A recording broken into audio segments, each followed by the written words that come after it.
Hello my friends, Jeanette here with Vivo Vintage Designs. Today's tutorial is not really a tutorial. This video almost didn't make it because it was a disaster from the beginning. So I wanted to create two flowers, one with a bold center and one with a delicate center. So I decided to use my bottles of ink that you've seen me use before, that I have alcohol and ink mixed together. And I thought that it was too dark, so I wanted to add some alcohol, and this is how it started. I put my little funnel in, picked it up, it slipped out of my hand, and what you see there on the little corner, that's nothing. It went across my entire desk onto the wall. It's dripping down my wall. I was so mad, but I said, nope, I'm going to work on this video. I'm going to continue. I'm going to do this. So it's dripping down the wall while I'm creating this video, but I decided to continue, and I'll clean it up when I'm finished. So I blew out my flower with my favorite petals. It makes the ink look as like fabric that's folded onto itself, and it all was going well until I blew that last petal and my airbrush started to spit out water. And I thought that it was because it's been raining here in New Jersey. And even yesterday we had tornado watches. And I don't think anything touched down, at least not in my area. But it's been raining, so I thought that there was a humidity in the airbrush.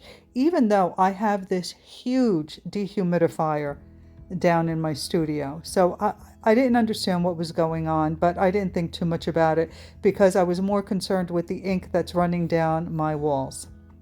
So here for this bold center, what I did was I put these drops of the Ranger liquid pearl dimensional paints straight onto the paper instead of using the glass pen to apply it. And once I had all my dots down, I used glass pen to run it through each of the dots and connect them all to the center of the flower.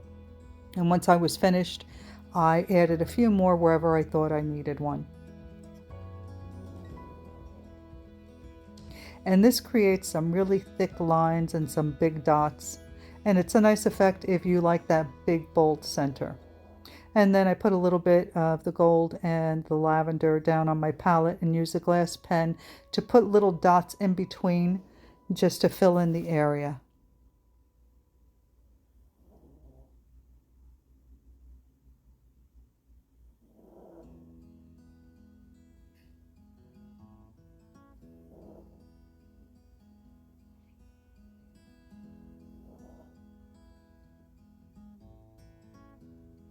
Now for the next flower, wait till you see this one. So that turned out pretty nice. So okay, here we are with the next flower. And I thought my airbrush might be okay. I released the moisture in the moisture trap, so I decided to give it a go. And I started blowing out my petals. And you can see there's a little bit of moisture still being spit out, but it wasn't too bad.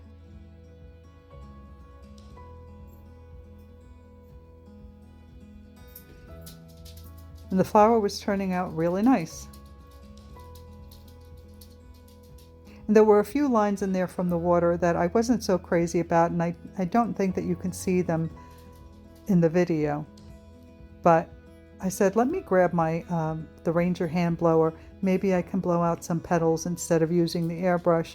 But because I had already blown petals onto the paper before I decided to use the hand blower, the ink was following those lines and I was not getting great petals. And I made the mistake of adding more pitch black to the center.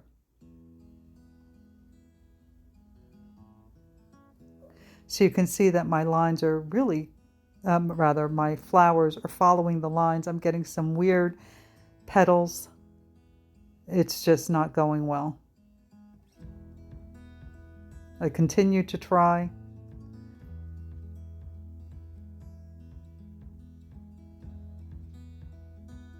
And I finally gave up. And the point of posting this video is because I think that a lot of beginners think that people who have more experience create these beautiful flowers, and every flower is a masterpiece, but it's not. There are a lot of flowers that end up in the garbage, and most of us only post what we think turned out well. And in my videos, I like to share the good, the bad, and the ugly, because I don't ever want anyone to be discouraged. I want you to see that even those of us who have been doing this for a while make mistakes and end up with some really ugly paintings sometimes. And this one here is not my worst, but it's certainly not my best. You can see that the petals are getting darker and darker, and at one point I realized what was wrong with my airbrush. And I didn't see this at the time, but you'll see in just a moment. Right there, the tip of my airbrush fell off, and that's why it was spraying water all over my painting. I don't know how it got loose. I'm just thankful that it fell off onto my desk and not the floor, because I probably would not have been able to find it if it fell underneath my desk, because, as many of you know, I had bilateral knee replacements done in July, and I still can't bend down. If I get down on the floor, I may need help to get up. So I'm really glad that it happened on my desk. All right, so now I decided that I'm still going to go with this. I'm going to work with these dark petals, and I'm using the glass pen to pick up the paint and apply it to the paper. And I put down my dot, and then I drag the pen through it. And you can see these lines are, or these, I don't know, are they anthers, stamens? I think the stamen is the center of the flower, and the anthers are those little things that stick out. I don't know. In any case, these are much thinner and much more delicate. Now, at the end of the video, I'm going to post a close-up of each of the flower centers, and let me know which is your preference, the big bold one or the soft delicate one. Me personally, I like the delicate one best.